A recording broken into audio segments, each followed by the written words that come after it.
Yuya's skin crawled and his head buzzed. Crow kept up a steady, soft chatter, but Yuya couldn't parse words out of the sounds.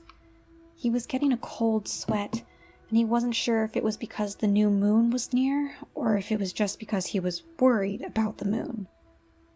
He hadn't managed to sneak out of the house last night. Shinji and Crow took turns watching their door. Yuya wasn't sure if it was because they had expected him to try to escape, or if that was normal for them. Judging by the sounds of thumping, shattering, and soft moans outside that had happened throughout the night, he thought that watching their door might be a necessity for them. Shinji had caught a glimpse of him, though, peering through the crack of the door. Yuya had scurried back, but the look Shinji gave him that morning made Yuya know that he had been noticed. "I knew he was trouble. If he hadn't been awake and he had tried to attack us, I would have killed him." Yuya tried to ignore Shinji's thoughts. He was getting all shaky, and it was hard to focus on the food that Crow had pushed down him at breakfast, hard to focus on the kids chattering and still asking him questions. "We have to get out of here," Yugo kept saying, his voice getting more and more desperate. "Yuya, please, we have to get out of here." "Stop pestering him, you're not helping," Yuri hissed. "Yugo, please, calm down, focus. It's going to be okay," Yuto said. They had left the house some time ago. The kids scurried off somewhere with Crow shouting at them to be back by dinner and to stay out of trouble. Then he took them through the crack and back out into the alleyways. The moon would rise early today, maybe by noon. It was already late morning. He had ended up falling asleep, and they hadn't woken him until later. He could feel a sort of countdown in his head, his blood starting to boil the closer the new moon approached. He kept glancing around, trying to find a way he could slip away. Shinji kept moving himself just so, enough that Yuya had a sneaking feeling the man knew what Yuya was planning. He kept giving Yuya looks, and putting himself in between Yuya and the best escape routes. Yuya's stomach twisted and flipped. They weren't going to let him slip away, or listen to him. What would happen if he turned right in the middle of the resistance meeting? Everyone could die, he thought, panicking. I have to get away. Yuya? Yuya. Yuya snapped back out of his nervous haze, realizing that they had stopped walking and Crow was staring at him. Are you okay? You look pale, Crow said. I'm fine, Yuya lied. They stood in front of an old, peeling door. A wooden sign swung over the top of it, etched with a faint, faded image of a dragon's foot losing all its claws. The declawed dragon, the sign read. Yuya could smell the heavy scent of booze, burnt food, and body odor seeping under the door, and he wrinkled his nose in spite of himself. Inside, he caught a few swirling thoughts, mostly things like, I'll break this bottle over his goddamn head, or I'm gonna kill someone for charging this much for shitty beer, or I wish I could drink myself to death. There's going to be a lot of people in there, Crow said, so let me know if you get overwhelmed, all right? Keep your hood on, and let me talk first. Yuya nodded his understanding. Maybe he could use a crowd to sneak away again. If only he had another smoke pill. Crow pushed the door open and stepped through. Shinji waited with his arms crossed for Yuya to follow inside. Then the door swung shut behind the both of them. Yuya's eyes adjusted quickly to the dim light, oil lamps flickering behind their paper spheres and setting the room into a strange half-light. It wasn't a very big bar, a little run down. The floor was sticky under Yuya's feet and made a gross sound when he picked his feet up. Most of the tables looked a little lopsided, and most of the bar's patrons were all huddled around one booth and a few tables over on the right, with a few other scattered drinkers hunched over their mugs. The barkeep glanced up from behind the counter, but she didn't greet them, and she looked away as soon as Crow and Shinji guided Yuya towards the back. Someone stood up from the group as they approached. He was a dark-skinned man with a long face and even longer ears, dragged down by his heavy rings that poked large sagging holes through the lobes. His dark purple hair was black near the roots, and had been cut to look like a lizard was gripping his head. You guys are late, he said, meeting Crow to grip his hand, and then Shinji. We were held up, Crow said. Who's this? The man glanced down at Yuya, and Yuya ducked his head back behind his hood. "We'll explain in a minute," Crow said. "Is everyone here?" "Everyone who wasn't scared away," the man said. "The others are in the back room already. They're waiting for you." Crow nodded, and his face seemed to get a little paler under his scars for a moment. Was he feeling sick, too? "Yuya, this way," he said, putting a hand gently on Yuya's back. Yuya could feel the group's eyes on him as he ducked his head lower. His throat was starting to feel choked. How much time did he have left? Crow nodded at the barkeep as he made his way past the counter to the back door. The man with the lizard hair followed right behind him, flicking a coin at her. She caught it and simply raised an eyebrow at him. "For your trouble as always, Hale," he said with a wink. She frowned at him and briefly rolled her eyes, but the coin disappeared into her pocket and she turned back to the counter. Crow opened the door and let Yuya inside.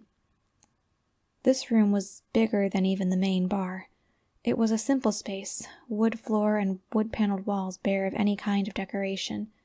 There was a low stage at the other end and a large table in the middle of the room, around which a larger group of people stood waiting. Yuya felt himself tensing up as the others from the bar filtered in behind them and the door closed. That was the only way out. There weren't any windows or back doors to slip through. He was locked inside here with all of these people, and he was starting to lose control of himself. It's just a bigger version of my usual New Moon prison, Yuya thought with a growing dread. And there's more people inside. He swallowed, but he couldn't do or say anything. He had to figure something out. Maybe with enough people here they could restrain him? Crow guided Yuya off to the side, and Shinji took up a place beside Yuya as Crow turned to meet the others' gazes. "Well," he said, looking around, "good to know we didn't lose everyone." There was nothing light about his tone. He sounded exhausted. "After what happened to Jack, we're lucky any of us are left," the man with the lizard hair said. "And what was that stunt at the solstice the other day?" "You mean you weren't behind that one?" said a short, pudgy man. "Hell no, I'm not stupid, Tony," the lizard hair man said. "I didn't have a chance to take stock after I somehow ended up in charge," Crow said, holding up his hands to stop the fighting. "So, let's hear the bad news. How many people did we lose during that revolt?" 62 confirmed dead, the man called Tony said. "Another 34 are unaccounted for. That doesn't count the 60 or so that we suspect just turned tail and ran after it all went south. And at least 100 injured." Yuya shivered. It was that bad? Tony looked grim as he looked up from the papers spread over the table. "And we just got a Falcon from Raglan. They're pulling support." Whispers exploded over the room, and the angry thoughts echoing in Yuya's head spiked. "Bastards! They're going to leave us to die? Those fucking aesthetics all safe and cozy up there and refusing to help. And we don't even know where the hell they are, so we can't send a Falcon back," Crow said, swearing softly. "Any news from our allies hiding in Korkoro?" "Nothing, but we hadn't heard from them in a while, besides a message saying that something had gone wrong and they needed to dig deep for a while," another woman said. "It looks like we're on our own." Crow swore again, and Shinji's angry swearing thoughts spiked. "We're gonna have to dig in ourselves," Tony said. "We can't handle another hit like that." "Are you saying we should give up?" Shinji said. "Hell no," Lizard Hair Man said. "No one is saying that," Crow said. "God damn it." He rubbed his temples. Yuya watched him from under his hood. He looked really tired. He was the leader of this group? Well, Yuya supposed he had killed their original leader. His stomach twisted at the thought. "I want to know who set off the explosion at the solstice," Crow said. "I'm not going to punish you for it. I just need to know. We can't be doing shit like this. We don't have the resources or safety to spare. The whole goddess damn city is on martial law after that. No one can get in or out." Yuya's heart clenched. Oh, demons. He should have expected. They weren't going to let him escape easily. He'd be locked back in the temple before the next sunrise. Roger would... No, don't think about Roger. Silence rang out over the room for a while. "Just someone, please," Crow said, sounding frustrated. It's not that I don't understand. Goddess, I'd love to blow some shit up myself, but... It was Dennis, Yuya whispered. Crow stopped talking, and suddenly the entire room's eyes were on Yuya. Yuya flinched, curling up on himself. Crow turned towards him, holding out his hand soothingly. "What did you say?" he said. Yuya swallowed. "The explosion. It was Dennis. Dennis did it." "Who the fuck is Dennis?" Lizard Hair Man said. "He's High Priest Roger's servant." A faint murmur ran through the room, and Yuya tried to squeeze back his shakiness. "How do you know that?" Tony said. "Crow, who is this kid? What's he doing here?" Crow clenched his jaw briefly, and Yuya glanced at him, wondering if it was okay for him to take his hood off yet. For a moment, Crow just closed his eyes. Then he turned back towards the group. "Let's address both of these problems at the same time, then," he said. "Damon, you said you didn't want to give up. I don't think we should either. And I think we might have an edge now that we didn't have before." The room rang with silence. Everyone was captive with anticipation. "I'm sure most everyone remembers Jack's theory," Crow said. He made a brief motion with his hand, making a circle around his chest, and Yuya noticed the others doing it too at the sound of Jack's name. "That the demon is fake," Lizard Hair Man said. Had Crow called him Damon? "What about it?" "Yesterday, after that explosion, I ran into someone while trying to retreat." Crow looked back at Yuya. He nodded. Yuya's throat clenched. His hands shook, but he reached up and slowly lifted the hood off of his head. Immediately, the entire room seemed to suck in a breath. Yuya's mind exploded with thoughts. "It's him! It's the bastard! I'll kill him! What is he doing here? Fucking shit snuck in! What is going on? Kill all of them!" Yuya sucked in his own breath, feeling his face go white. That wasn't a thought he had overheard. That one was coming from his own mind. "Yuya," Yuri hissed, "it's coming." Yuya's pulse quickened. The moon was coming.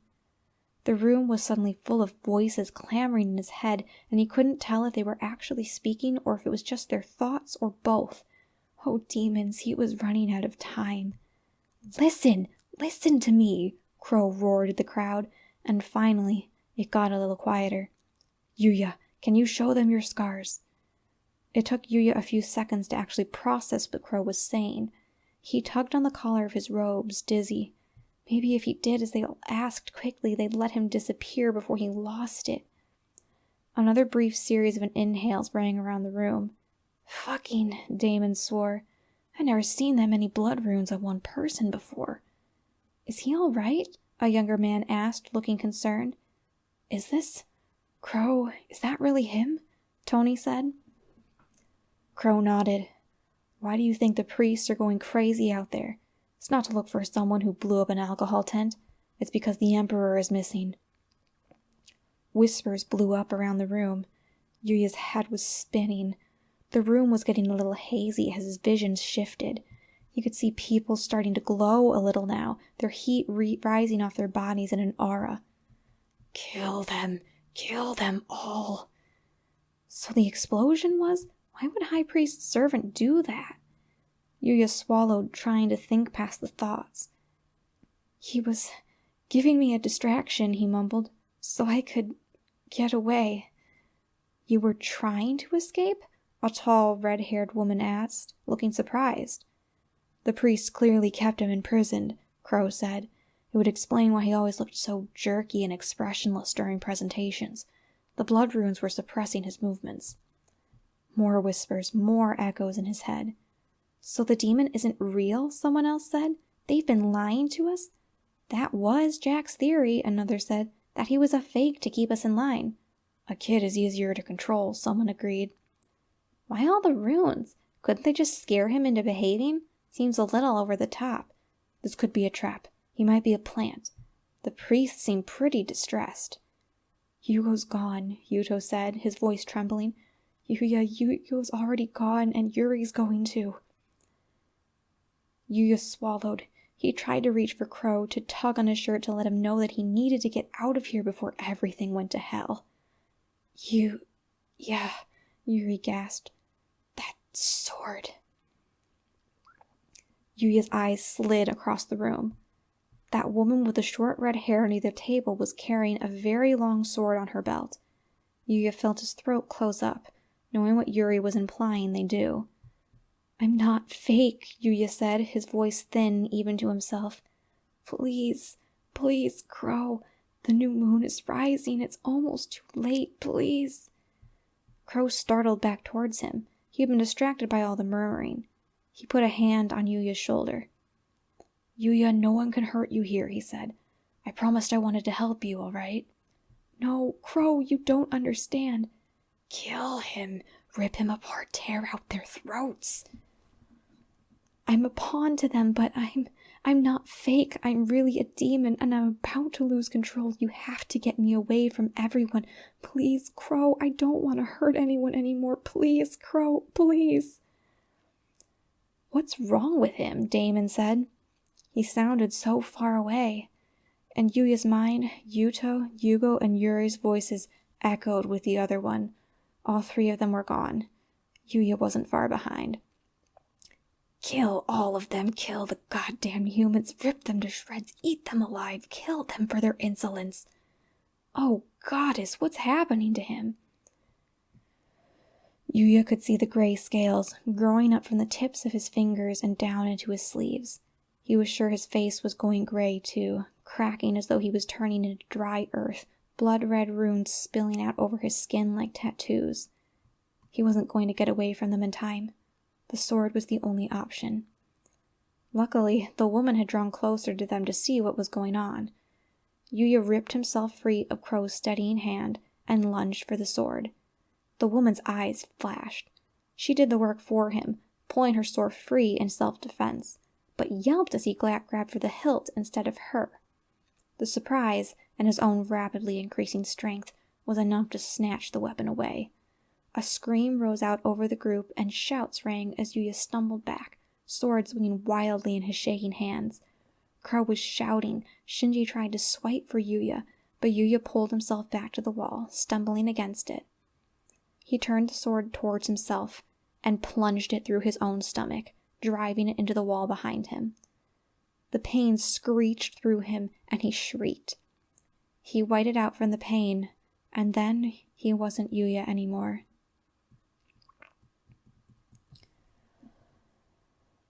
Crow's head spun.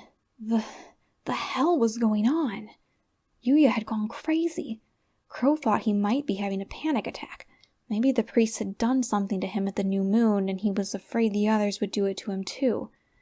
But he started saying things like, I don't want to hurt anyone anymore. Like he wasn't afraid of being hurt. He was afraid of hurting them. And then his skin had started to turn gray. His robe was ripped as spikes protruded out of his shoulders. His fangs had started to lengthen, and eyes glowed, talons bursting out of his fingers. It was like something out of a ghost story told around a campfire, and all at once, Crow realized that Yuya had been telling the truth all along. He was a demon. Demons walk when the moon sleeps. Crow remembered old women saying sagely to each other. Not just a proverb. Yuya turned into a demon at the new moon. The last shot came, though, when he stole Aki's sword and threw himself back against the wall, and then stabbed himself in the stomach, impaling himself against the wall. For a moment, Yuya just slumped. The room rang with a horrified, nervous silence. Crow couldn't breathe. Was he dead? Oh, goddess! He had killed himself rather than hurt anyone. Oh, goddess, he should have listened. And then Yuya's head snapped back up. Someone screamed, and Crow swore, stumbling back. Yuya's face twisted into a terrifying, feral snarl. He tried to lunge forward, talons out, and got stuck on the sword hilt. He screamed, eyes widening with pain. Talons scrabbled at the sword in his gut, but he didn't seem to have the presence of mind to grasp the hilt and yank it free of himself. He shrieked again as his hands were cut by the blade. Glowing eyes burned at the people watching, and everyone flinched almost as one. Crow felt a horrible crawling sense in his stomach. It was what he imagined a rabbit might feel like when faced with a starved coyote. Primal fear roiled in his brain, told him to run, get away as fast as he could. "I'll kill you," Yuya hissed, and his voice was thick and rough, and almost older, as though he were in his 20s instead of his early teens. "I'll fucking kill every single one of you. Release me, you bastard coward humans. Release me so I can fucking rip out your throats one at a time and dig out your hearts." Not very convincing, Crow thought. "Yuya," he tried, low and calm. "Yuya, are you in there?" Those burning demonic eyes flashed towards him, and he felt something in him freeze. Yuya looked wild, feral, like a trapped animal. Yuya hissed, and this time some disgusting, stringy saliva came with it, splattering over the ground. The floor hissed softly as small holes burned where the saliva had fallen. Acidic. His goddamn spit was acidic. Crow took a step back. "Yuya," he said again. "Yuya, shh, it's okay." "You all just need to fucking die," Yuya spat. "I'll kill you, I'll kill every single one of you. I'll murder every fucking human for what you did, you fucking insolent pieces of shit. I'll wipe you out of existence." How long did this last? Crow didn't know what to do.